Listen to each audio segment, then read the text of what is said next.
The largest island in Otago Harbour has a new inhabitant. The manager's role on Quarantine Island has been filled by Perrow, and he joins us to talk about it. Good evening. Hello. Tell us about your new role. Well, it's very exciting. Basically, I'm essentially the caretaker, but the title is the keeper of Quarantine Island. It does have a few hats. Essentially, I welcome people onto the island, but people can stay overnight. In fact, we have quite a few groups, school groups especially, that stay overnight. Also, I do a little bit of the maintenance on the island, but we do have some sheep that I have to look after also. So, Tell us about your background, your other jobs that you've held. a little bit like this role, actually. A few different hats. Previous to this, I was working at Penguin Place as a tour guide there. Also, before that, I was working with one of the local farmers out on the Otago Peninsula, Brendan Cross. So I've got a little bit of that farming background to help out with the sheep. Also, I had some time with Kiwi Rail, and I was a youth worker with the Malcolm Charitable Trust for a number of years. So how will this role then be different to previous roles that you've held? I think it's not really like your typical run-of-the-mill job. It's not 9 to 5. It's actually more 24/7. So I kind of see it more as a lifestyle than a job. You're living on the island? Yes, I am living on the island. And you don't have a car? Yes, I have a car, but it obviously has to stay on the mainland. Yeah. So at the moment I leave it just above the Marine Study Centre near Portobello there. And I have a wee boat to fly to get to and from the island. What's going to be your initial focus for the job? I think I really just want to concentrate on settling in. I'm very lucky at this time of year, it's quite quiet, we're not having too many groups coming over. So I'll start to get the feel of the island, and then once people start coming on, I just want to make sure that everyone's welcome and make sure that everybody's safe. There are a few hazards, obviously big body of water around us, so yeah. What is the long-term vision for this position, your long-term vision? At the moment, I don't think I really have a long-term vision. I just really want to get comfortable with the position. I've got some big boots to fill. There's been some fantastic keepers of the island previous to me being there. So as long as I can do as good a job as them, I'll definitely be happy. Why does this island need a keeper?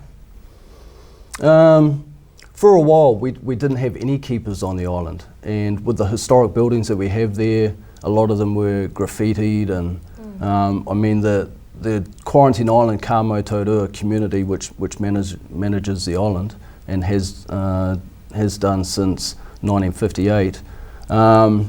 Basically, they just want to keep those historical buildings intact. In fact, we've done a lot of work with restoring the Married Quarters building, which was one of the original quarantine buildings on the island. So the quarantine started in 1861, so we're at a really good stage of getting that building back into a usable state.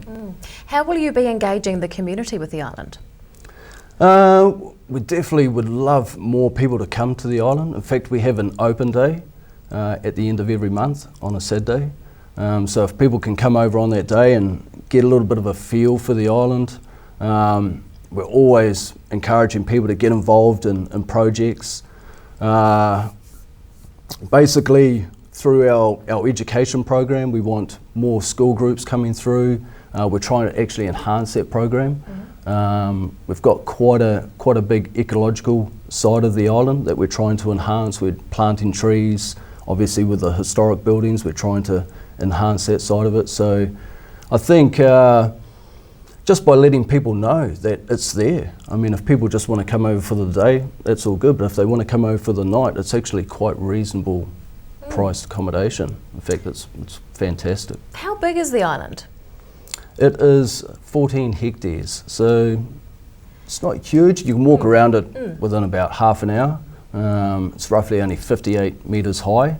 We're slowly getting that vegetation back onto the island, the native vegetation, but most of it is still basically pasture, so it's easy to get around. Now you mentioned sheep. What other sort of wildlife would we find there? We do have a lot of native birds, especially seabirds that are roosting. We do have the spoonbills come back every November, so that's really exciting to see them roosting in the trees.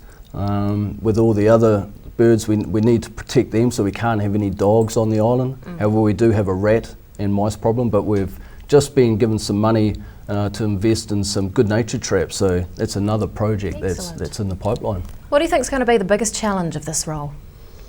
I think it's the little things, actually. I have 2 young daughters, Remy, who's just about to have her 9th birthday this weekend, so she's having a wee party over there, and Ayla, who's going to be turning 11 soon. So I think just getting them back to the mainland for school. They go to broad-based school, so yeah, I think just those little things, yeah. Phil Perrow, new Quarantine Island manager. Good luck with the role. Thanks so much for your time. Cool, thank you.